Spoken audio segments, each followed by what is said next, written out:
Hi friends, welcome to చిన్న logs. చూడండి, ఈరోజు చేసిన రెసిపీ వచ్చేసండి పొటాటో కర్రీని అయితే చేసి చూపించానండి. ఈ సైడ్ డిష్గా కానీ లేకపోతే చపాతీ రైస్ దేంట్లో కానీ కాంబినేషన్ సూపర్గా టేస్ట్ అయితే ఉంటుందండి. ఈ విధంగా ఒకసారి చేసినట్లయితే మీకు ఏ విధంగా కుదిరింది అనేది కామెంట్ అయితే చేయండి. ప్రాసెస్లోకి వెళ్ళిపోదాం, చూసేయండి. చూడండి, చాలా ఫాస్ట్గా, చాలా ఈజీగా, చాలా టేస్టీగా ఉండే విధంగా అయితే పొటాటో కర్రీని సింపుల్ ప్రాసెస్లోనైతే చూపిస్తున్నానండి. కరెక్ట్గా 10 మినిట్స్ లోపలనే అయిపోతుంది ఈ కర్రీ చేసుకోవడానికి. ముందు కుక్కర్ని తీసుకొని 2 విజిల్స్కి అయితే ఉడికించుకోవాలండి. కొంచెం వాటర్, కొంచెం ఉప్పు వేసుకొని అయితే బంగాళదుంపల్ని అయితే ఈ విధంగా ఉడికించి పెట్టుకోవాలి. చూడండి, నేను ముందుగానే ఉడికించానండి. రెండు తీసుకొని మధ్యలో కలిపేసి కట్ చేశాను. దీనికి ఉన్న పీల్ని అయితే తీసేసుకోవాలి. చూడండి, చాలా సింపుల్గా అయితే వచ్చేస్తుంది.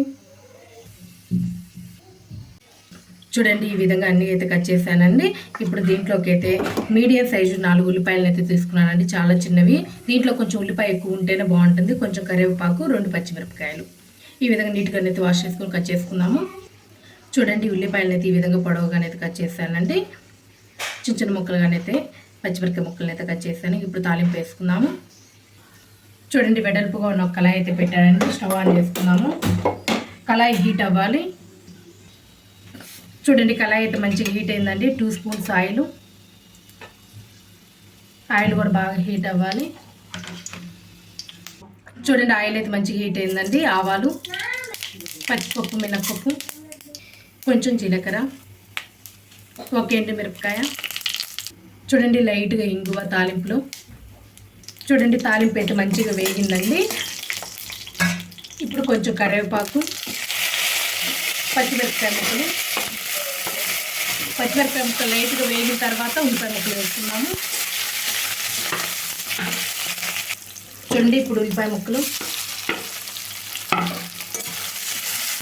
చూడండి, ఉల్లిపాయ ముక్కలు ఫాస్ట్గా వేయడానికి అయితే కొంచెం సాల్ట్. ఉల్లిపాయ ముక్కలు లైట్గా వేయితే సరిపోతుందండి. మరి ఎక్కువ కలర్ రావాల్సిన అవసరం లేదు, సాఫ్ట్గా అయితే సరిపోతుంది. చూడండి, ఉల్లిపాయ ముక్కలు ఈ విధంగా సాఫ్ట్గా అయితే సరిపోతుందండి. కొంచెం పసుపు, చూడండి కొంచెం కారం, 1 అర స్పూన్ అయితే కారం వేసానండి. ఆల్రెడీ మనం బంగాళదుంప ఉడికించుకునేటప్పుడు ఉప్పు వేసుకున్నాము. ఇది ఉల్లిపాయలు ఉడికించుకునేటప్పుడు ఉప్పు వేసుకున్నామండి. ఇప్పుడు చూసుకొని అయితే ఉప్పు వేసుకుందాము. చూడండి, ముందు బంగాళదుంప ముక్కలు, ఉడికించుకున్న బంగాళదుంప ముక్కలు మొత్తం ఒకసారి కలుపుకోవాలి. సిమ్లోనే పెట్టేసుకోండి, మంట హై ఫ్లేమ్లో పెట్టుకోవద్దు. చూడండి, సాల్ట్ సరిపోలేదు. నేను 1 పావు స్పూన్ అయితే సాల్ట్ అయితే వేస్తున్నానండి. కారం అయితే కరెక్ట్గా సరిపోయింది. చూసుకొని అయితే ఉప్పు వేసుకోవాలి. 1-2 నిమిషాల పాటు అయితే మూత పెట్టి అయితే మగ్గించుకుందాము. బంగాళదుంపకి కారం, ఉప్పు మంచిగా పడుతుంది. చూడండి, ఈ విధంగా 1-2-3 నిమిషాలు మగ్గించుకోవడం వల్ల బంగాళదుంప ఫ్రై సూపర్గానైతే ఉంటుందండి. కూర అనేది అన్నంలో కూడా మంచిగా కలుస్తుంది, చపాతీలో కూడా సూపర్గానైతే ఉంటుంది. చూడండి, ఈ విధంగా అయితే మంచిగా ఉడికించుకోవాలి. చూడండి, ఏ ముక్క ఎంత విడివిడిగా కనిపిస్తుందో ఈ విధంగా అయితే ఉండాలి. మరి మెత్తంగా చెదరం అయితే చేయొద్దండి, మ్యాష్ అయితే చేయొద్దు. చూడండి, లాస్ట్లో కొంచెం కొత్తిమీర.